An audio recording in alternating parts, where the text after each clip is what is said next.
ख़वातीन चाहे किसी भी सियासी जमात से, किसी भी सियासी ख़ानदान से या किसी भी तबके से ताल्लुक़ रखती हूँ, तो बतौर इस्लामी मुआशरा हम सब पर फ़र्ज़ है कि उनका एहतराम किया जाए। लेकिन हमारे मुल्क पाकिस्तान में अब ये चीज़ भी ख़त्म हो चुकी है। रात जो सीन हमने अडयाला जेल के बाहर देखा, जिस तरह से वाटर कैनन का भरपूर इस्तेमाल किया गया और जिस तरह से रीमा खान और दीगर बहनों के साथ रात को सलूक किया गया, वो इंतहाई बुरा है। उनका एहतराम बतौर मुसलमान होने की हम पर फर्ज है। आज अगर ये वक्त पाकिस्तान तहरीक इंसाफ के लोगों पर, पाकिस्तान तहरीक इंसाफ की ख़वातीन पर है, तो कल यही वक्त जो है किसी और जमात, किसी और खानदान, उसकी ख़वातीन पर भी आ सकता है। भी आज भी पाकिस्तान तहरीक इंसाफ को कहता हूँ कि खुदा के वास्ते अब भी वक्त है, होश के नाखुन ले लें। इमरान खान को चाहे समझाना पड़े, उनकी बहनों को भी, अगर वो उनसे मुलाकात उनकी होती है तो उनको समझाएं कि खुदारा इस ऐसा रास्ता इख्तियार ना करें जिसमें वापसी की कोई भी उम्मीद ना हो। खुदा के वास्ते इन चीज़ों को अगर आप संभालना चाहते हैं, अगर आप इतना सारा कुछ कर रहे हैं, तो एक इमरान खान का चाहे बयान जारी करवा दें कि ये जो पाक फौज और पाक फौज के इदारों और खास तौर पर एजेंसीज के हवाले से जिस तरह से बदतहजीबाना और जिस तरह से एक किस्म की ट्रोलिंग की जा रही है, इसका सिलसिला रोका जाए। और अयाज सादी का भी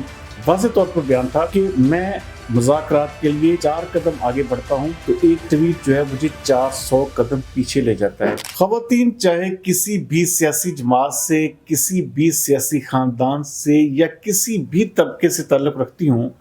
तो बतौर इस्लामी मुआशरा हम सब पर फ़र्ज़ है कि उनका एहतराम किया जाए। लेकिन हमारे मुल्क पाकिस्तान में अब ये चीज़ भी ख़त्म हो चुकी है। रात जो सीन हमने अडयाला जेल के बाहर देखा, जिस तरह से वाटर कैनन का भरपूर इस्तेमाल किया गया और किस तरह से मैं कहता हूँ कि ख़वातीन के साथ ये इस तरह का सलूक, और ख़ास तौर पर एक साबिक़ वज़ीर आज़म। देखिए, एक बात जिसके ऊपर मैं ज़ाती तौर पर अब भी आज भी पाकिस्तान तहरीक इंसाफ को कहता हूँ कि खुदा के वास्ते अब भी वक्त है, होश के नाखुन ले लें। इमरान खान को चाहे समझाना पड़े, उनकी बहनों को भी, अगर वो उनसे मुलाकात उनकी होती है तो उनको समझाएं कि खुदारा इस ऐसा रास्ता इख्तियार ना करें जिसमें वापसी की कोई भी उम्मीद ना हो। और आपने आज देखें, आज 2 मुख्तलिफ बयान जो हैं इस वक्त चल रहे हैं। एक बैरिस्टर गौहर का जिस तरह से वो एक मफाहमत की और एक मुख्तलिफ एक तरह से वो एक किस्म का ख़बरदार कर रहे थे कि अगर खुदा ना खास्ता ये ऐसा ना चला तो फिर ये होगा कि यहाँ हम में से कोई भी नहीं रहेगा। एक को अगर माइनस किया गया तो फिर आप भी नहीं रहेंगे। जबकि दूसरी जानब उनके ही अपना साबका पार्टी लीडर शेर अफजल मुरव्वत ने, जब उनसे जो है वो सवाल पूछा गया, तो उनका कहना था कि जो है आप किस तरफ जाता देख रहे हैं। तो उन्होंने कहा कि अब सिर्फ़ और सिर्फ एहतजाज ऐसा ही है जैसे पाकिस्तान तहरीक इंसाफ के लोग जो है रेत अपने सर पर मारें, क्योंकि गालियाँ देने से तो अब जो है वो एक किस्म का इनका किसी भी तरह से जो है वो गुजारा, या आप समझ लें कि उनकी जो एक किस्म की डिमांड्स हैं वो पूरी नहीं हो रही। तो लुबे लुबाब यही है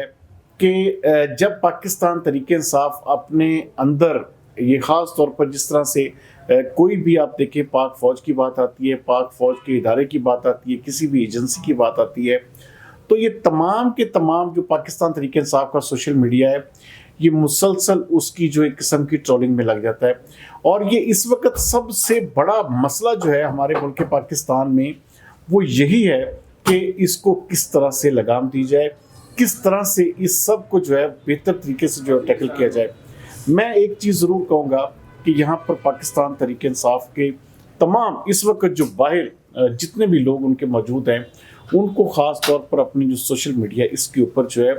कहते हैं कि अभी भी वक्त है। खुदा के वास्ते इन चीज़ों को अगर आप संभालना चाहते हैं, अगर आप इतना सारा कुछ कर रहे हैं, तो एक इमरान खान का चाहे बयान जारी करवा दें कि ये जो पाक फ़ौज और पाक फ़ौज के इदारों और ख़ास तौर पर एजेंसीज़ के हवाले से जिस तरह से बदतहजीबाना और जिस तरह से एक किस्म की ट्रोलिंग की जा रही है, इसका सिलसिला रोका जाए। और ये ख़ास तौर पर एक ट्वीट को लेकर देखें, आज कौमी असम्बली के स्पीकर अयाज सादी का भी वाज़ेह तौर पर बयान था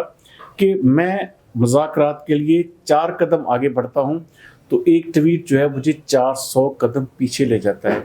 तो दूसरी जानब ये गिला बिल्कुल जायज़ है। जिस तरह मैंने कहा कि ख़वातीन की इज़्ज़त, चाहे वो किसी भी सियासी ख़ानदान से हैं, किसी भी पार्टी से हैं, किसी भी तबके से ताल्लुक़ रखती हैं, उनका एहतराम बतौर मुसलमान होने की हम पर फ़र्ज़ है। और जिस तरह से रीमा खान और दीगर बहनों के साथ रात को सलूक किया गया, वो इंतहाई برا ہے اس کو میرے خیال میں آج اگر یہ وقت پاکستان تحریک انصاف کے لوگوں پر، پاکستان تحریک انصاف کی خواتین پر ہے، تو کل یہی وقت جو ہے کسی اور جماعت، کسی اور خاندان یا کسی اور جو سیاسی خاندان ہے اس کی خواتین پر بھی آ سکتا ہے۔ تو خدا را خواتین کی عزت کو جو ہے کم از کم ہماری جو روایات ہیں اس کو ہر صورت میں مقدم رکھا جائے، اور اس نہج پر چیزوں کو لے جانے سے ہر ممکن حد تک ہر ایک شخص کو اپنا کردار ادا کرنا ہوگا، اور تمام تر سیاسی جماعتوں کو جو ہے وہ ایک قدم آگے بڑھ کر سوچنا ہوگا۔ اور یہ جو میں بات کر رہا ہوں کہ پاکستان تحریک انصاف صرف اور صرف ایک واحد چیز اگر اپنے سوشل میڈیا کے اوپر تھوڑا سا کنٹرول کر لے اور اپنے لوگوں کو جو ہے کم از کم جیسے دیکھیں اکثر ہم یہ سنتے ہیں کہ جب بھی کسی بھی چیف آف آرمی اسٹاف کی بات آئے یا کسی انٹیلیجنس ایجنسی کی بات آئے یا ایون دین آپ پچھلے 3 دن میں ٹرولنگ دیکھ رہے ہیں بگ بردر کے حوالے سے، تو وہ صرف اور صرف فوج کو فوکس کر رہی ہے، فوج کو استہزائی انداز میں لے رہی ہے۔ تو اگر اس کا سلسلہ نہ رکا تو پاکستان تحریک انصاف کی یہ جو برے دن ہیں یہ کسی بھی صورت میں ختم نہیں ہوں۔